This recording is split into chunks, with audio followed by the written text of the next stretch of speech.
Delighted to say joining us for an extra special opposition view all the way from the Netherlands is Tom Abadie from the Footb'OL Podcast. That's always going to be a difficult one. Yeah, it is a for me to pronounce. Tom, it's one of those where you read it, and because the OL for Olympic Lyonnais, it makes sense, doesn't it? And then trying to get a bad play on words, English, I think.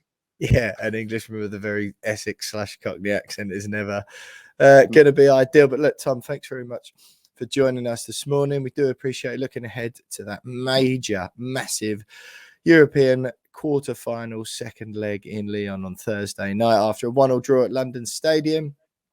Tom, just looking back, first of all, before we look forward, when the draw was made for the quarterfinal as a Lyon fan, what were your thoughts when West Ham came out the hat? Well, I mean, I'm half French, half British, so obviously seeing an English team was a bit of a special feeling. I knew I'd be on board with a lot of opportunities to talk about West Ham and Lyon, so I mean, this is a good example of it. I think coming into the draw, I think West Ham were doing still really well in the league, and obviously just kicked out one of the favourites to win it. So it was a bit of it was exciting. I think we weren't obviously we wanted to avoid Barcelona and maybe Leipzig. I think West Ham is just under that tier. I think it's pretty fair to say.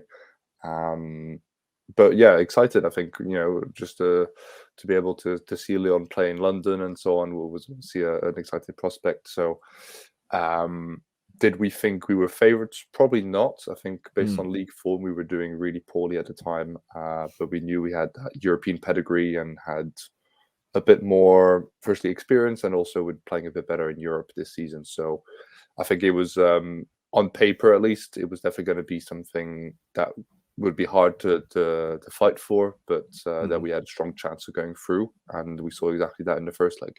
Yeah, fair enough. Yeah, I mean, you mentioned European experience here. I think that became quite apparent, to be honest, last Thursday. Were you at the game at London Stadium? No, I Thursday? was not. I wish, right. But it was firstly difficult to get into London, and well, I mean, I was there the week before, which was a bit of a shame. It was not planned, but I wish, because that looked like it was one hell of a atmosphere. Yeah, that's right. I mean, it was obviously a bit of a strange one, being at home for the first leg, where we had Sevilla away first leg last time round, to bring them back home to London Stadium, knowing we needed to win the game was phenomenal. Well, I mean, without the away goals, I guess it changes slightly. Of course. But... Yeah. But the you mentioned their sort of Lyon's sort of superior European experience or whatever, and I mentioned that seemed to come to the fore somewhat last Thursday. I think Aaron Cresswell being sent off for a tackle that he probably gets or a challenge that he probably gets a yellow card for in the Premier League. Lots of, I mean, I'm being deliberately pragmatic because you're on the podcast with us, but lots of West Ham fans were bemoaning, some perhaps diving or embellishing of challenges and et cetera from Lyon fans. A lot of criticism for Felix Weyer, the referee. I'm a bit more pragmatic about my football anyway than lots of fans. And I think, looking at it from my point of view, that's just what it seemed like. It seemed we were playing against a team experienced in European competition, know what they're going to get, playing a bit closer to those fine margins that perhaps West Ham aren't used to being, or having had far less European experience than Lyon, like you mentioned. Did you find that watching the game? Like, what did you make of the game, sort of on that basis, and then a bit more generally? I think, to go back to the red card, I think it's, even if you lack a bit of European experience, I think Cresswell shouldn't be putting himself in that kind of position. I think if you're putting yourself liable to a red card, if you're putting yourself liable to a red card, then there's always the chance that you are going to be, carded. So, not ideal from him, not the best defending, but I obviously, everyone, I imagine, saw the wink from Ndombele after the challenge. Reminded us all of Ronaldo 2006, which must have been very pleasant for England fans. But yeah, it was an interesting challenge. Did that take out completely of the game? I think a lot of West Ham fans, and correct me if I'm wrong, might have embellished the first half performance. I think it was more balanced than in what's been put out online. Lyon weren't being crushed by West Ham until the red card. I think it was fairly even affair. Fairly even. Obviously, the second half changed a bit because West Ham had to defend a bit more, being one man down. I don't think it changed completely the game, but I mean, as you saw, Bowen scored. I mean, we still think it's a bit of a ridiculous goal to concede, but it's Lyon. We're used to it. Yeah. Not ridiculous. How so? Just fortunate. Yeah. Well, I mean, nothing against West Ham. It's just our own defending was really poor. Yeah, sure. Boateng was like, you know what? How about I give you a gift? It's like Christmas. Have this one. But I think generally Lyon, if we go into the game and thought we'd get a 1-1 draw, I would have been pretty happy with that before the game. I think on the podcast we said anything with a goal difference would be fine. And we got a draw, so that's better than expected. Looking at the game, I think when you play 45 minutes with an extra man, possibly think that it could have been a bit more, but we didn't really get that many chances. I mean, Areola was barely tested throughout the game, so I don't think we can really complain on that end. So overall, I think we were happy. I think with the results, were we happy with the performance? Not exactly, but overall, we got to take the results, and hopefully, hopefully for us. I mean, I know I'm on a West Ham podcast, but hopefully for us, we can make it through on Thursday. But we just want to avoid regretting, poor chances or poor finishing from London. If it goes down to the wire of a goal difference, then we might say we could have scored. We should have done more when we were man up in London. Yeah, sure. Yeah, going back to the winking thing, as you mentioned, I don't know about you, but I mean, I sort of didn't really understand too much the uproar of it. The guy has made a good run. Yeah. Like, his run has forced the opposition into making a rash challenge, which the referee has decided to send him off for. Like I said, my opinion is that it was one of those like yellow and a half challenges. Yeah, it's like a red's always going to be hard, or a red is always going to seem harsh to some people, and a yellow would also seem too lenient to some people. Yeah, I just generally felt whole element of last man standing. Which exactly needs to be interpreted. I think he was going to have a shot straight away. Within the next 5 seconds, he was going to have a shot. So I guess there is that last man standing element. Yeah, and that you're right, and that I totally agree with you. Ultimately, Cresswell shouldn't be doing that. He shouldn't touch him. He just let him carry on and trusting your goalie to make the save. It wasn't even Cresswell's fault. It was Zuma who's out of position. He was flat on his feet and he was trying to. So, yeah, I'm with you on that. But as far as the winking thing goes, I just didn't really understand the uproar on that. The guy's made an excellent run that has forced the opposition into making a tackle, and the referee sent the player off, which means his team has now got an advantage. And he's like, one of his teammates might have congratulated him or whatever and said, "Oh, good run, like, well played." And he's winked at him. I just thought I thought it was pretty normal. Mad. Yeah, it's just a normal. It was slight malice, obviously, because he's put obviously not the harshest of challenges ever, and he's probably let himself go down a bit, but he's played it well. I mean, as you said, fine margins of European level. Exactly that. Yeah. But no, so just a little one on that. So before we look ahead to Thursday, will you be there Thursday? It's a bit of an awkward one again from Netherlands, I suppose. I'm traveling back to France tomorrow, but not all the way back to Lyon. Yeah, fair enough. So as far as league form goes at the moment, a 1-1 draw at the weekend in Liga. I think top half of the table, just about 9th. Am I correct in saying that? Or have you moved from the weekend? Yeah. I think, to be quite honest, most West Ham fans, when the draw was made, didn't really. It was only then that they looked at where Lyon were in Liga, and I think they were surprised, frankly, to see them so low down, a team that most English fans are used to seeing in at least the Europa League most seasons, fairly often the Champions League as well. See them in 9th was somewhat of a surprise. What's that down to? Or is that a surprise, first of all, and then what's that down to? Surprise. I mean, I guess that's the word. We were a bit peeved, I think is the word more for it. It's been a slow decline, I think. There was obviously that first season with Rudy Garcia. Obviously, we got to a semi-final of the Champions League the same year we finished 7th. So it was a bit of a weird one going from like the top of Europe to not playing it the next season.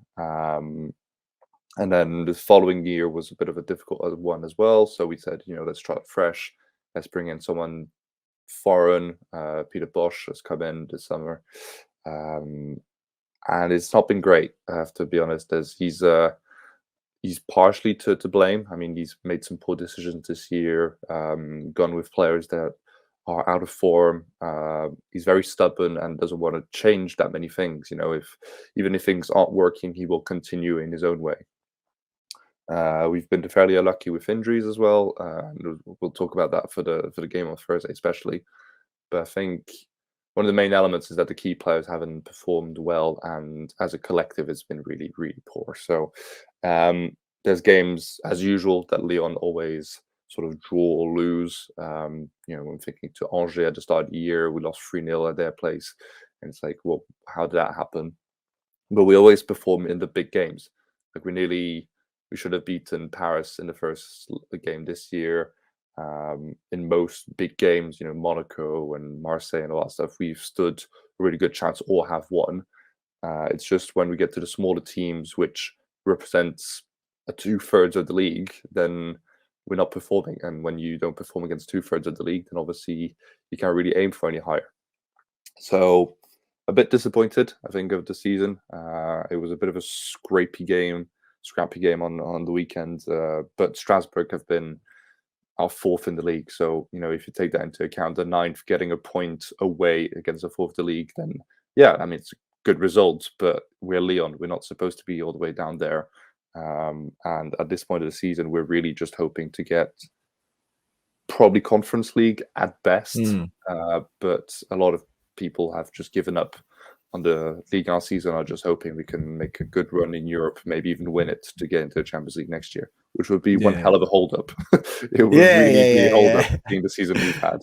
Yeah, sure. It's Chelsea 2012, I think. It goes back to that. Chelsea 2012 were like out of the Champions League and out of Europe mostly, and went to win the Champions League. And you're like, well, okay, well, we'll take that. That's fine. Yeah. That's what you're aiming for. Yeah, fine. The funny thing about some of the stuff you mentioned there is, to get through Porto in the round before, you mentioned us sort of taking on and knocking out a team like Sevilla with such a huge European pedigree. Yet when you look back and think FC Porto, again, another team with not just Europa League and the Europa League track record, but have performed in the Champions League in recent seasons as well. Obviously, it was quite some time ago now, but winning it under Jose Mourinho all those years back, they're an established European powerhouse almost, Porto. So to overcome them, you must be doing something right. Yeah, I mean, Porto was funny because we barely played them in our history in Europe, and the last time we really played them was 2004 on the way for Porto to win the Champions League, again in the quarterfinals.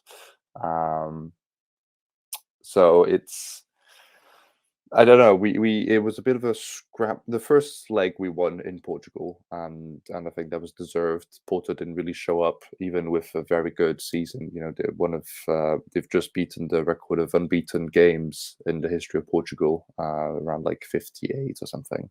The return leg was a bit of a tight one. I think we could have conceded really late on and go to extra time. It was solid, it wasn't exciting, it wasn't perfect, but we got through eventually and played with our individualities. I think that's more the element that's important with Lyon, is that the collective is sometimes not great. We're tight together when it comes to defensive solidity, I guess, in Europe. But the real difference makers up front are individual rather than a collective force, thinking to Manchester City, for example, being able to create space against tight blocks. Lyon do it with great dribblers and great individual talents rather than that. But we talked about European pedigree. Most of the players on that pitch for Lyon up front, at least, don't have that much experience. You know, you think Romain Fèvre started his first European game against Porto. Paqueta has barely played in Europe as well, so it's really trying to depend on pure talent rather than European pedigree at that point. And we've lost some players since. You know, Cacré didn't play in the first game against West Ham, and he's developed a bit of European pedigree as well. So I'm sure we'll get to the injuries as well for the return leg against West Ham. Yeah, that's what I want to do next, really. Just talk through some of your teams. We did it on last week's podcast, this to the best of our ability, really. But I think Moussa Dembele, British fans have obviously heard of because of his time at Celtic.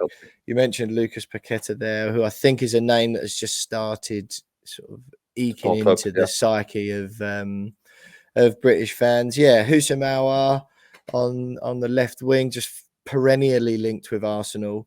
Jerome Boateng for obvious reasons. Emerson, the left back, formerly of Chelsea. And one man on Tanguy Ndombele, obviously goal scorer. I think West Ham fans don't actually mind him because Tottenham paid £65 million for him or whatever, and he didn't lift a finger for them. So as a Tottenham despising football club, I think we actually hold Tanguy Ndombele in quite high esteem until, of course, he scores the equaliser last Thursday. You just have to be. How's he been since he returned? Well, I mean, he's obviously just on loan. We're quite happy to have him back. He's been irregular, I think is the word, inconsistent. He started really well, you know, the first 2 or 3 games. We're like, oh, we've got the Tanguy Ndombele back that we had before. You know, him, the type of player that he is, you know, it's using his shoulders, his body language to be able to go around players and really move into space when he's at his best. And it's been consistent throughout the late February, most of March as well. So we won't be paying the 65 million euros that Tottenham wants for us, but he's still a great player. We used to love him when he was at the club, and we still believe that he should be doing better. Mourinho famously said that he should be the best player in the French camp when he's on international duty, when he used to be at least, but that he barely makes an effort to be that. So it's on him. If he wants to be a great professional, he can be one, but he isn't at the moment. Well, what is that then? Because for Tottenham to pay that amount of money for him in the first place, was he putting those show? He must be putting those shown in, week out. What do you think that obviously the change was? It seemed to happen when he went to Tottenham, and it's a tricky one. He did have times when he would go through games and just be transparent. But then I was at his first ever game for Lyon at the Parc des Princes against Paris, and he had an XXL performance. You know, he shot on the bar within the first 10 minutes and just bossed midfield. So he has that inherent talent. It's just finding the right man, the right manager to take it out of him, to prove it to the great public. And I think he really struggled. You know, I watched All or Nothing documentary for Spurs, and you see at times when he's really struggling with English. He's struggling with the Mourinho tactics as well, which is not given to everyone to be adaptable under Mourinho. And Mourinho did what he did with Pogba. You know, he took him personally and was like, yeah, he's not good enough, and really attacked him a few times. And I don't think that could be any good for young players. So, but it's not Mourinho's fault. You know, it's down to him, and it's down to not performing well, and it should be doing better. Yeah. Well, look, one I say just before we move on, as far as your team goes from last Thursday, we've mentioned those big names there that people probably have heard of, but Malo Gusto, your right back, several different West Ham fans I spoke to both during the game and afterwards have mentioned, and I'll be honest, I don't know how or why, but I didn't particularly notice it myself. But friends of mine and just other West Ham fans who spoke to sort of through the podcast or whatever, mentioning what a performance he had and what sort of a top class player he looked. I've just had a look. no particular. His CV isn't particularly impressive beforehand or whatever. What do you make of him? Is that normal for him? Is he one of your better players? I mean, he's unfortunate that he's the substitute for the captain, Leo Dubois, because otherwise he'd be playing every game. I agree with you. He didn't have his best performance in the first leg. Everyone was saying all my friends were saying how good he was. I know. And as a Lyon fan, we're like, well, he can do so much better than that. He's partially responsible for the goal as well. But we did see him, running up and down. He's this athlete. He just sprints up and down the pitch, and he's got electric pace. He's come into the first team this year. I think he might have played 1 or 2 games last year. Came into the derby, notably in January last year, but has really started this year to emerge. Has played a lot more with Leo Dubois being injured most of 2022. We truly believe that he's better than a captain. Not that the captain's particularly popular at the club anyway, but Gusto's been immense. He's just in line with so many other great talents from the academy. I don't know what your thoughts were, particularly on Luke Haber, a centre-back who I thought handled Antonio quite well. Some of my podcast fellow mates thought he didn't. But Luke Haber's been immense as well this year and really in line with the Lyon DNA of bringing out great academy talent. And Gusto and Luke Haber are just many in the line that are currently in the squad this year. Yeah, I'll be honest, I didn't really. I thought they were okay. Obviously, it was a strange game, wasn't it? Yeah, West Ham didn't really give you too many problems. I was sort of quite in awe of seeing Jerome Boateng play in the flesh. That was obviously just because of who he is / was. That was these quite, days, but yeah, exactly. Yeah, particularly with the the error for the goal. Yeah. So yeah, I think it's quite. I thought Lyon were a decent enough side. It was a different prospect to playing against Sevilla, who I think felt more confident in their ability to take the game to West Ham and beat us. And I think Lyon, whether it's just your style naturally or your manager had gone, oh, actually, they're a decent team. We need to be a bit more pragmatic and, like we said, sort of use the dark arts of European football a little bit more. With Peter Bosz, and it worked, to be fair.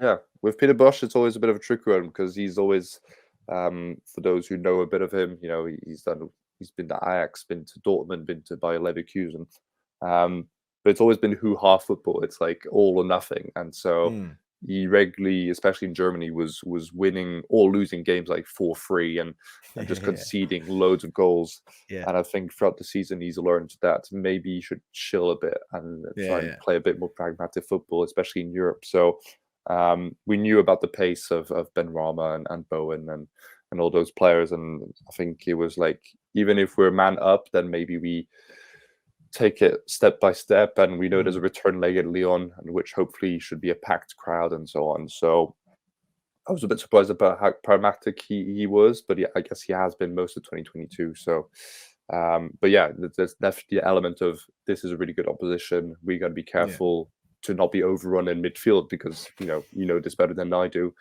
West Ham's midfield is the beating heart of the squad, and with Souček and Rice being there. We didn't have our best player. Cacré is our best player this season, and if he's not there to control midfield, then we would have been overrun. So I guess there was that element of let's try and do risk management more than anything else. Yeah. So Tom, let's look ahead to Thursday then. Sure. A huge game for both of our clubs. Obviously, West Ham fans never been, well, certainly those of my age have never been this far in a bona fide European competition before. So it's a mouthwatering prospect. I'll be heading out there Thursday morning. Just can't wait for the game, really. I'm far more nervous than I was going into the second leg against Sevilla, as I was in the first leg, funnily enough. I think the being away second obviously makes it more difficult. The red card's awkward because Aaron Cresswell's one of our best players, both at the back and what he offers going forward from his set pieces and corners. So, trepidation, really. It's not, it's certainly not a game that that I'm confident or brimming with confidence. I think we can win, but I can't see it being. It's certainly not going to be an easy one. We've come off a disappointing result at Brentford on Sunday. Fans moaning about the players' energy levels, etc., and I'm not so sure if I buy into that so much, because we've had that at times this season where we have a bad result and then we bounce back straight away. What are your thoughts going into the game then? Are you sort of excited, confident after the first leg? How are you feeling? Well, I have watched. One of my best friends here is a West Ham fan, so I have watched most weekends West Ham. Bit of a disappointing one against Brentford, obviously, and obviously there was that loss. There was a really scrappy game against Everton before the first leg. I am not particularly confident. I've predicted that we go through in extra time, making it like a really tight game, not a draw in regular time. But it's not going to be a very high scoring game. You're not expecting the best attacks of both leagues.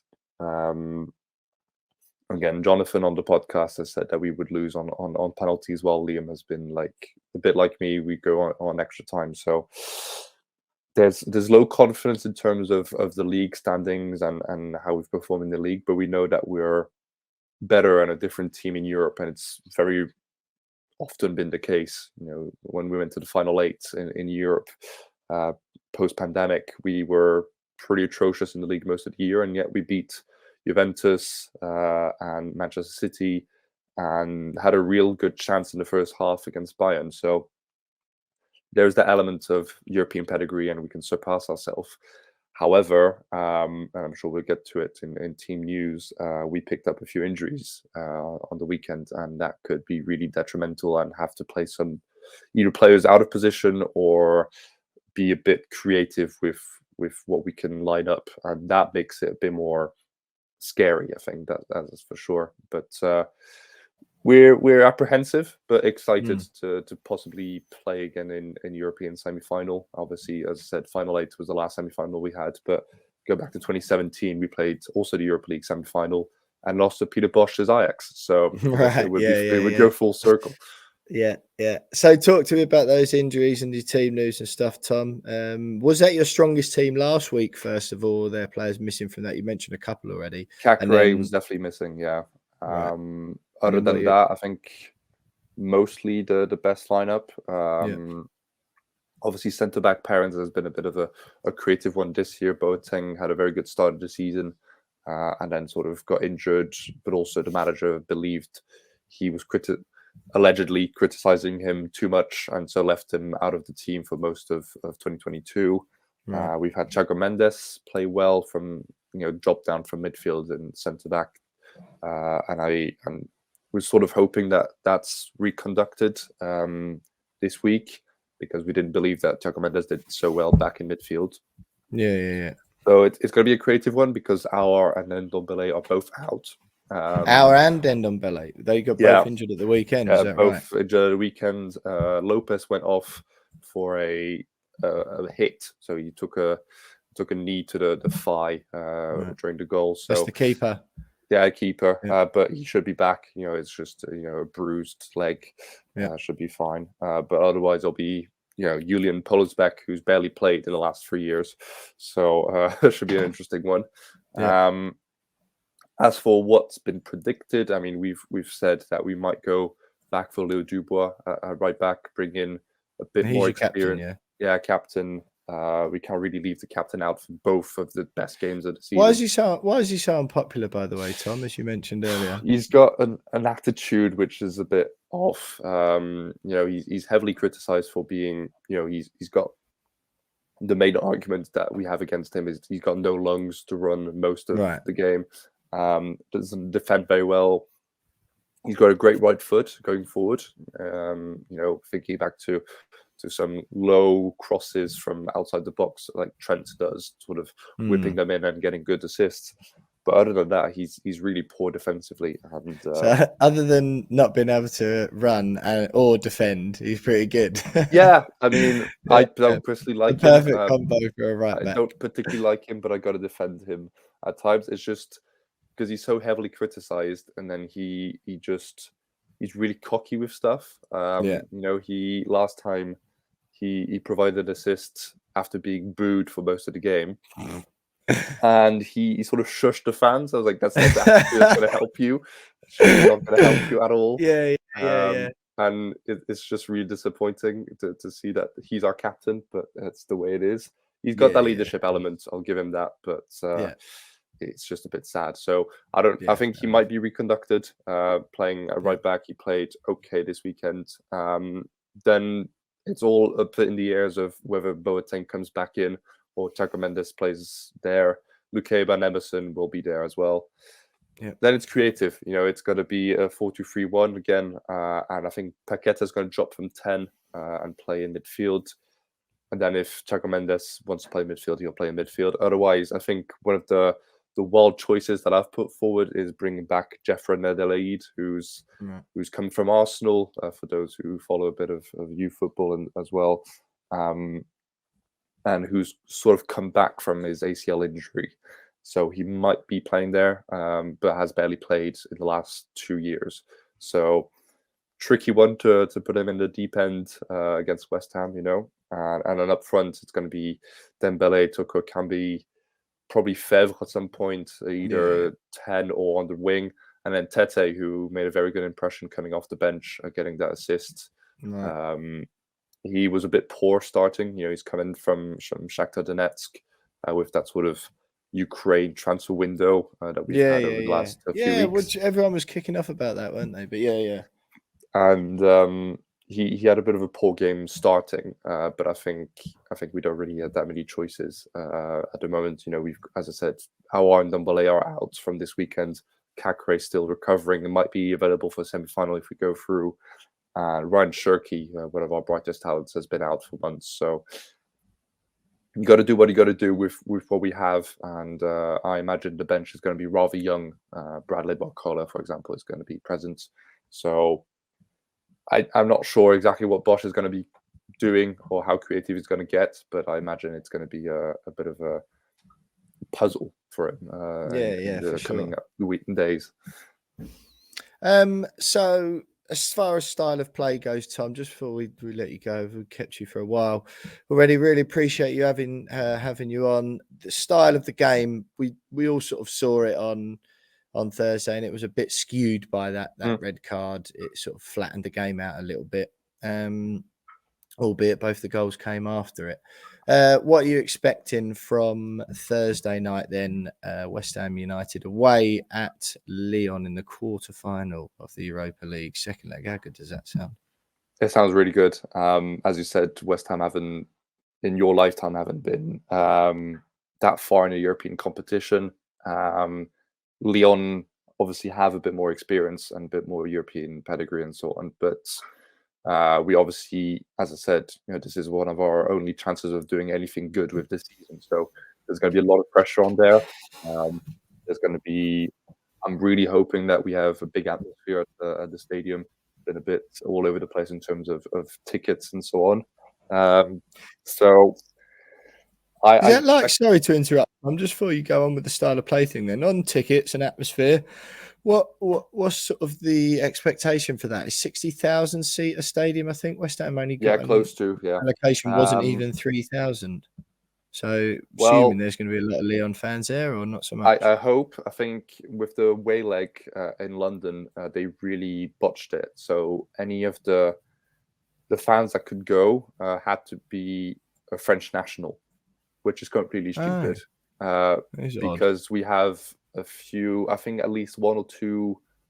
We've got the Lyondoners. Right. So there's big Lyon supporter clubs in London and throughout the country. The host of the podcast is from Leeds and would have loved to come down, but because he's not a French national, he couldn't go to the game, which is absolutely ridiculous. Which is why we only had small party of fans, and there was a big sheet over the other part of the stand. As for the home game, it's been complicated to get tickets. A lot of my friends are trying to go. Even the people who have season tickets have really struggled to find a way. There's a question of like, why is that then? I don't know. It's been really poorly run. I think because there's been so many fan troubles throughout the year, right? Especially in France, but also throughout Europe since the pandemic.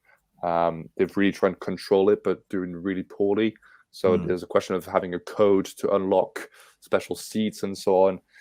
It's all a bit in the air. The fan forums are a bit annoyed, deservedly so. But I hope that the club can bypass that and just release the last tickets for the game, because it'd be a real shame that in the quarterfinals we don't have a full stadium. Yeah. Is the stadium full for the big games in usually the league? I mean, it's sold out. I've been to Paris games there. I've been to Saint-Etienne, which is derby as well. That's usually quite full. Big games are always full. I think most night games, think to like Saturday or Sunday nights, as we have in France, it's always pretty full.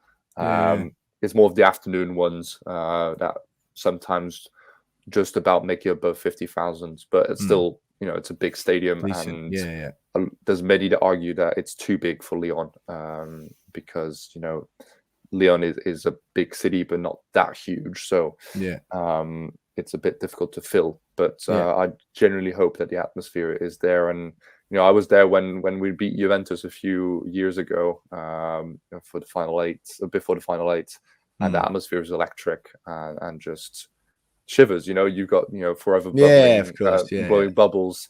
We've got our own song, and that was a cappella, really, and the whole stadium doing it. So, what is it out of interest?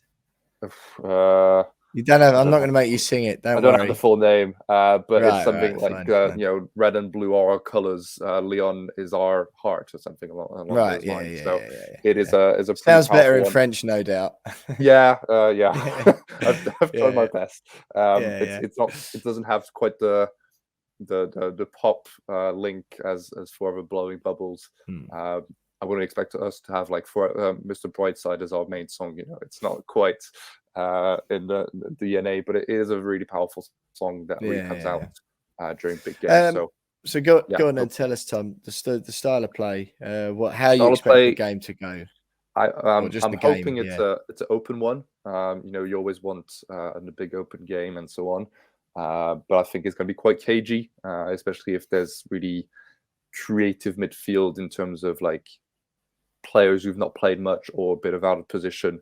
It might take time to adjust. So I'm expecting the first 20 minutes to be quite slow. I just hope you don't get the same second half as we did last week. Obviously skewed by the red card, but I do have that part of me which is like both teams are a bit scared of missing something, of doing a mistake at such a high level. That's obviously going to possibly happen. So there's going to be fine margins. I'm not expecting a high-scoring game. I obviously want Lyon to go through, but I'm not going to, fly my flag too much on this podcast. It'd be a bit of a bit much. But you're all right. we gotta hope for that. I remember the last quarterfinal. I mentioned losing to Ajax in the Europa League a few years ago. We beat Besiktas in Turkey. Really scrappy game. Went all the way to penalties, and that's one of my highlights as a Lyon fan. I don't hope that we go to penalties, but if we do, and it was a really intense game, and we go through on penalties, then obviously it's electric. Winning on penalties is always a special feeling. You think back to England and Euros and so on. Obviously not the final, but I know. Go back to Colombia as well. Winning on penalties has a special connotation. Sure. For my heart, I generally don't hope it goes all the way. That's what I'm thinking. Just no. If we can win it in regular time, I'll be happy with that. Give me a 4-0 by half time. Oh God, no! Please don't. But I know. Expecting a close, cagey game, which is a bit unfortunate. But I think both teams, West Ham's done better than I do. There's the element of let's sit back and counter attack properly. And Lyon have been doing that recently as well. So if both teams are ready to counter-attack, then who's really going to keep the ball? Is the ref going to take it? Who knows? Yeah. Well, look, Tom, give us a score prediction, and I think it'll be 2-1 in extra time. 2-1 to Lyon, I'm assuming. Yeah. Fair enough. Yeah, look, I'd be. If we go to extra time, I think I'd be happy, really, because I don't know. I just don't feel too good about the weekend's performance. I think it's quite a swift lesson we need to learn about the dark arts of European football, as we've spoken about already. That inexperience that comes over time, doesn't it? You can't just sort of teach that in a week and then it happens. I mean, Declan Rice, he's obviously played at a high level now with the Euros, but he's obviously not played regular Champions League football either. Exactly. Which not many players have in that. No, club, that's true. That's true. Zuma's probably the one with the most experience. Yes, he is. Yeah, guaranteed. But no, I'm hoping that we can find. We've done that this season. The big games against the big sides. We've beaten Manchester United at Old Trafford for the first time in 15 years. Liverpool, Chelsea beat Manchester City in the Carabao Cup, a competition they hadn't lost in for 5 years. We've stepped up and delivered in the big games almost flawlessly, really. So that Brentford game, they've done the double over us this season. Yeah. But you sort of think, as a London derby, that must hurt, I imagine. Yeah, well, sort of, yeah. But I mean, it's not the biggest of rivalries, I guess. No, of course. And it's just like, all right, it's easy to say we should beat them, but would I swap that for some of the big games we've won this season? Yeah, absolutely not. So I'm hoping that Moyes has had a regroup, everyone's feeling fresh, and and the mindset's right for Lyon on Thursday. And I've got a feeling if we're going to win at all, it might be an extra time penalties job, but I don't know if my heart can take it either. Well, look, Tom Abadie from the Footb'OL podcast there. Tom, it's been absolutely brilliant having you on. Appreciate you giving us all of this time to look ahead to the game. It'll be brilliant for our listeners to listen and see to what you've had to say. I hope you enjoyed the game. Not too much, of course. Hopefully. Yeah, exactly. But no, it's been brilliant having you on. We do.